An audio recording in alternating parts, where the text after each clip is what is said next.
Goat milk is present on almost every continent on the planet, from the arid mountains of Central Asia to the green valleys of Europe and the diverse landscapes of North America. The goat has accompanied humanity for over 10,000 years. It was one of the very first animals domesticated by humans, long before the cow or the sheep. But the reason this milk is produced today changes completely from one place to another. In some regions of the world, it's a matter of raw survival. In others, it is the engine of a mass industry.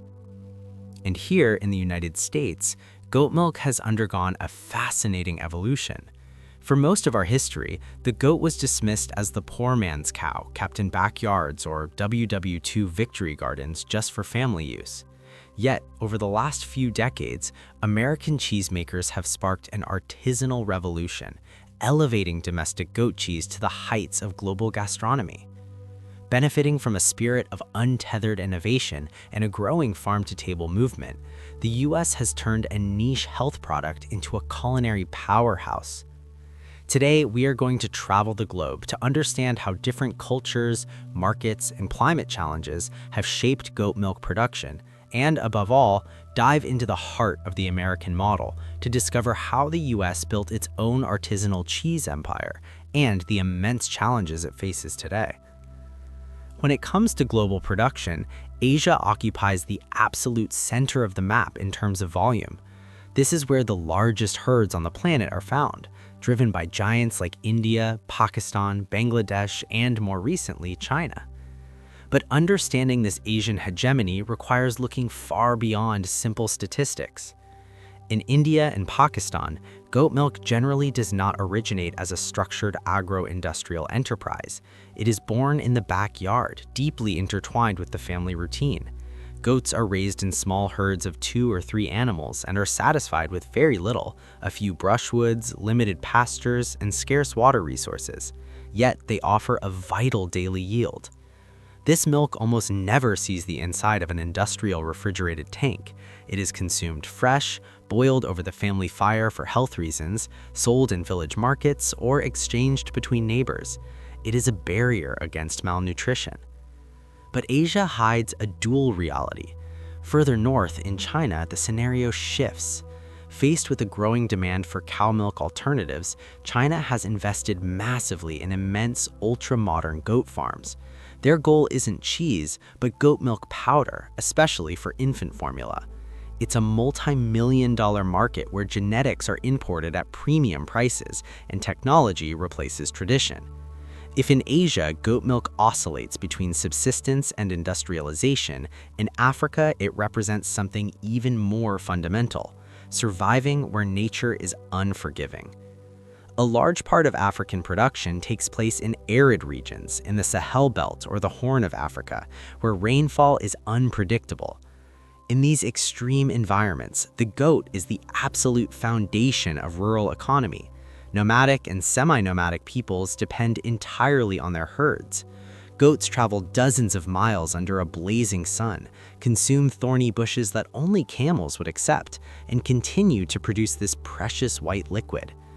In Africa, the goat is often called the women's bank account because goat farming is frequently managed by the women of the villages. Selling a little milk or a kid allows them to pay for school, medicine, or seeds. It's also from Africa that the world's most resilient genetics come, such as the Boer goat, which is studied today by scientists globally to anticipate the effects of global warming. Crossing into the Mediterranean, the very meaning of this milk changes dimension. For the Spanish, Italians, and Greeks, production is tied to centuries of agro-pastoralism. Greece, for example, has one of the largest goat herds in Europe. Their milk, rich from the wild aromatic herbs they graze on, is essential for making authentic feta, traditionally a blend of sheep and goat milk. In Spain, regions like Andalusia have developed hyper-productive breeds and formidable collection networks. A massive amount of European goat cheese is exported, often straight to the United States to fill our grocery store shelves when domestic supply cannot keep up with our growing appetite for chèvre. And that brings us to the United States. Where do we fit into this massive global fresco? If you rewind 50 years, the US was virtually a goat cheese wasteland. Americans viewed goat milk merely as a hypoallergenic health substitute for cow's milk, or as an ingredient for rustic soap. But today, the US has carved out a spectacular, highly respected space in the culinary world. Unlike Europe's thousand-year-old traditions, the American goat cheese industry is a product of history, immigration, and modern rebellion. Spanish missionaries first brought domesticated dairy goats to the American Southwest in the 1500s, and English settlers brought them to Jamestown in the 1600s. But the real magic happened in the late 1970s and 1980s during the Back to the Land movement. Pioneers like Lordship in Sonoma, California, started making fresh chèvre using French techniques. Her breakout moment came when legendary chef Alice Waters featured Chanel's goat cheese in a signature salad at Chez Panisse. Simultaneously, visionaries like Mary Keene, founder of Cypress Grove in Humboldt County, and Allison Hooper, Vermont Creamery, began transforming excess goat milk into incredible small-batch cheeses. They created a market out of thin air. While the French rely heavily on Alpines and Saanens, the American herd is highly diverse, with one standout favorite among small farms. The Nubian, easily recognizable by their long, floppy ears and convex Roman noses. They are the Jerseys of the goat world, producing milk with incredibly high butterfat content, which is perfect for rich, creamy cheeses. The La Mancha, a uniquely American breed developed in Oregon, famous for having very tiny elf ears. They are incredibly docile, hardy, and steady milk producers. Alpines and Saanens, just like in Europe, these remain the heavy lifters of larger US commercial dairy operations due to their high volume output. Unlike France, which is bound by strict appellation d'origine protégée laws that dictate exactly how a cheese must be made, American cheesemakers are bound by nothing but their own imagination. Because we don't have centuries of strict rules, US producers mix traditions. Take Cypress Grove's Humboldt Fog. It looks like a classic French Morbier with a line of vegetable ash running through the center, but it's a soft ripened goat cheese born out of pure Californian creativity. Today, you will find American goat cheeses washed in local craft IPAs, dusted with espresso and lavender, or studded with spicy local hacho chiles. We turned a lack of tradition into a canvas for flavor. Act 5. The 21st century challenges for the American goat industry. But make no mistake, behind the glowing display cases at Whole Foods and local farmers markets, the American goat dairy model is navigating major turbulence. 1. Scale, subsidies, and the supply chain. Unlike the massive American cow dairy industry, the goat milk sector is small and receives virtually no government subsidies or price protections. Goat milk is much more expensive to produce than cow's milk.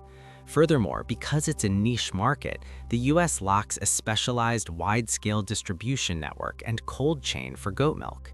Many small farmers struggle to get their perishable products to urban markets without eating massive transit costs. 2. Corporate buyouts and succession. The pioneers who started the artisanal cheese revolution in the 70s and 80s are reaching retirement age. Because dairy farming is exhausting 365-day-a-year work, many founders don't have family members willing to take over. As a result, many of America's most beloved historically independent creameries like Cypress Grove, Laura Chanel, and Redwood Hill have been bought out by massive European dairy conglomerates like Emmy, Switzerland, or Rian's, France. Keeping the local spirit alive under corporate umbrellas is a major tension point. 3. The climate reality and feed costs. While goats are adaptable, high-producing dairy goats need high-quality forage like alfalfa. With the western United States, especially California, a massive hub for goat dairies, facing severe and prolonged droughts, the cost of imported hay and grain has skyrocketed, devastating the profit margins of small producers. 4. Goats as firefighters, a Californian solution. Yet, the goat is also an ecological hero in the western United States. Goats are natural brush clearers. They happily devour poison oak, invasive blackberries, and dry underbrush that cows and sheep ignore. Today, targeted grazing businesses are booming in states like California. Cities, private landowners, and even universities rent massive herds of goats to clear steep, inaccessible canyons, creating highly effective natural fire breaks against devastating summer wildfires. The goat has become a vital tool for land management and climate resilience. Around the world, goat milk has found its place. In Asia, it ensures survival or feeds an industrial powder machine. In Africa, it defies hostile environments. In the United States, it has transformed from a backyard commodity into an artisanal triumph. American goat cheese is a testament to culinary rebellion, blending old-world techniques with new-world creativity. The U.S. industry is no longer just a health niche, it is a legitimate, award-winning powerhouse. The question for the United States now is, can our small-scale, independent farmers survive the crushing costs of climate change and supply chain logistics? Or will our domestic market be entirely consolidated by international corporations?